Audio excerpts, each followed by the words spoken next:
Akhir tahun biasanya identik dengan pesta, liburan, dan drama sosial media yang nggak penting.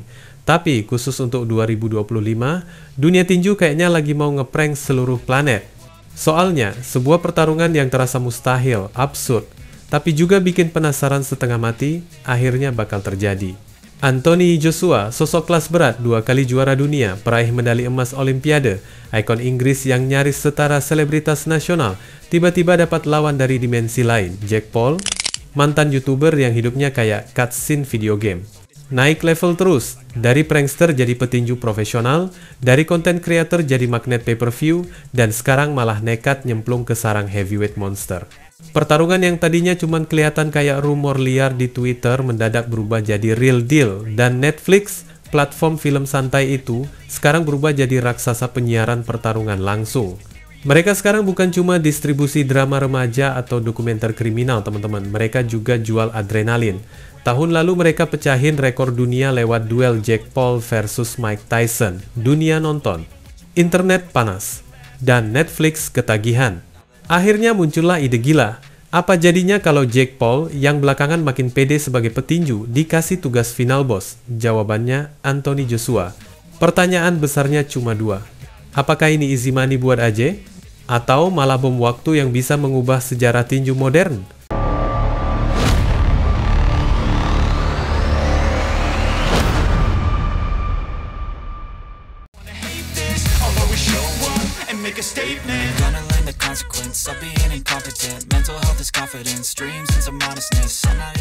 Anthony Joshua sekarang lagi ada di persimpangan karir yang cukup unik. Setelah mengalami kekalahan pahit dari Daniel Dubois pada September 2024, kekalahan yang bikin satu stadion kayak kehilangan sinyal internet massal, AJ sempat meredup. Tetapi satu hal soal Joshua, namanya tetap gede, tetap dijual, tetap menjadi magnet perhatian. Rekornya masih mentereng, 28 kemenangan, 25 KO, dan 4 kekalahan yang semuanya datang dari pertarungan besar. Karakter AJ itu kayak bintang olahraga kelas dunia pada umumnya. Punya aura, punya reputasi, punya fanbase yang loyal. Walaupun 2 kali dihajar Usyk dan jatuh di tangan Dubois, orang masih melihat dia sebagai salah satu heavyweight paling berbobot literally dan figuratively. Di sisi lain ada Jake Paul, sosok yang tadinya cuma dianggap badut internet tapi entah kenapa selalu berhasil membungkam mereka yang meremehkan. 6 kemenangan beruntun terakhir jadi bukti kalau dia bukan lagi cuman influencer yang iseng masuk ring. Dia sudah naik pangkat jadi petarung profesional yang benar-benar mengambil olahraga ini sebagai karir penuh. Rekornya 12-1, 7 KO, dan kemenangan atas Julio Cesar Chavez makin memperkuat cerita bahwa Jake Paul adalah anomali atletik, kombinasi hype, disiplin, marketing genius, dan sedikit keberuntungan kosmik.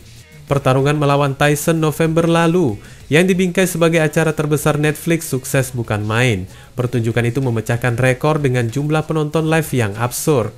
Dan Netflix melihat potensi emas dari kehadiran Jake Paul. Angka streamingnya gila, penontonnya global, dan dramanya gampang viral. Makanya ketika Gervonta Davis batal karena masalah hukum, mereka harus cari lawan baru yang bukan sekedar nama, tapi juga simbol. Dan pilihan itu jatuh kepada Anthony Joshua. Sekarang bayangin, AJ yang tinggi 198 cm, berat sekitar 110 kg, mantan juara dunia, melawan Jake Paul yang biasanya bertarung di kelas penjelajah 90 kg. Secara fisik, statistik, dan pengalaman ini ibarat ngadu harimau lapar sama influencer gym pertama kali. Tapi justru itulah daya tariknya, teman-teman. Ini bukan soal siapa yang lebih hebat, tapi siapa yang berani ambil risiko sebesar ini. Jake Paul sebelumnya pernah bertarung sebagai heavyweight melawan Mike Tyson dan menang lewat keputusan. Tapi Tyson yang ia lawan waktu itu sudah jauh dari versi mematikan yang pernah mencabik generasi sebelumnya. Sekarang dia bakal berhadapan dengan AJ, petinju aktif, bugar, tinggi besar, kuat, dan masih punya insting ganas kelas berat.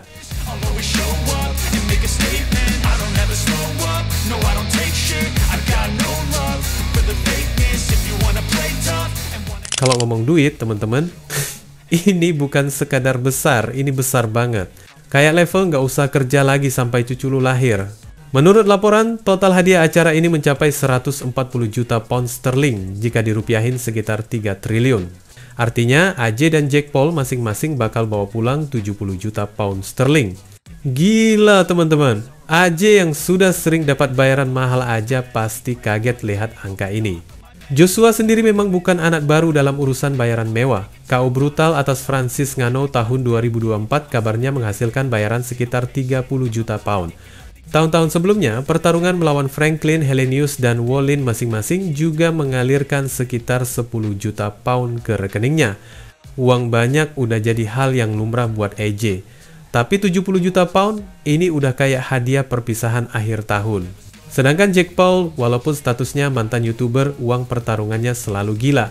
Di acara pay-per-view biasa, dia bisa dapat 10 juta dolar dari satu pertarungan.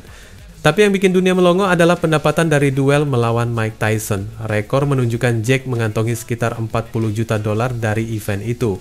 Makanya, ketika Netflix memutuskan mengejar pertarungan Jake Paul berikutnya, mereka siap menaruh uang sebanyak mungkin untuk membuat satu acara baru yang lebih pecah dari sebelumnya. Dan alasan event Jake Paul selalu rame jelas. Dia selalu membawa drama, kontroversi, dan penonton yang fanatik. Mau benci atau suka, orang tetap nonton. Dan itulah yang dicari Netflix. Pertarungan melawan AJ ini bahkan diprediksi memecahkan rekor Tyson Paul.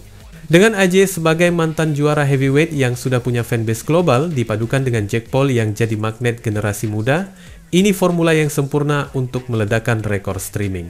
Sampai sekarang belum ada aturan final untuk pertarungan ini. Tapi promotor Jake Nakisa Bidarian udah pernah bicara bahwa jika Jake Paul bertemu AJ, maka pertarungan itu harus berlangsung sebagai duel kelas berat profesional. Bukan eksibisi, bukan sparring premium, tapi duel resmi dengan konsekuensi resmi.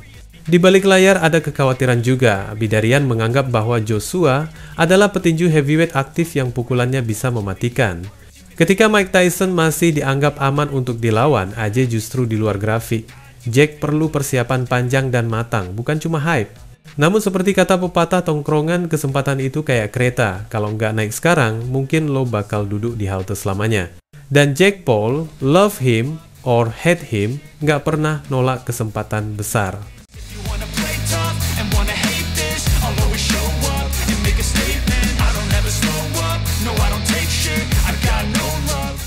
Pertarungan ini bukan cuma duel dua atlet beda generasi, bukan cuma selebritas melawan juara dunia. Ini adalah bentrokan dua dunia, dunia hiburan dan dunia tinju murni. Dua orbit berbeda yang tiba-tiba saling bertabrakan. Untuk Anthony Joshua, ini mungkin kesempatan emas untuk mengembalikan aura dominasi sambil membawa pulang cek terbesar dalam karirnya. Pertarungan yang secara teknis harusnya mudah, tapi justru berpotensi jadi jebakan kalau ia lengah. Karena Jake Paul dengan seluruh kritik dan ejekan yang menyertainya selalu menemukan cara untuk membuat semua orang salah menilai. Untuk Jake Paul ini lebih dari sekadar pertarungan. Ini adalah ujian final, perjalanan dari YouTube ke ring tinju paling brutal, dan kesempatan untuk menulis salah satu cerita paling tidak masuk akal dalam sejarah olahraga. Dan untuk dunia, ini adalah tontonan eksperimen liar dan momen yang mungkin akan dikenang sebagai langkah gila Netflix dalam merombak olahraga tarung modern. Akhir tahun bakal panas teman-teman. Dan ketika AJ berdiri menatap Jake Paul di tengah ring, cuma ada satu kata yang terlintas. Gila sih, ini beneran kejadian. Wassalamualaikum warahmatullahi wabarakatuh.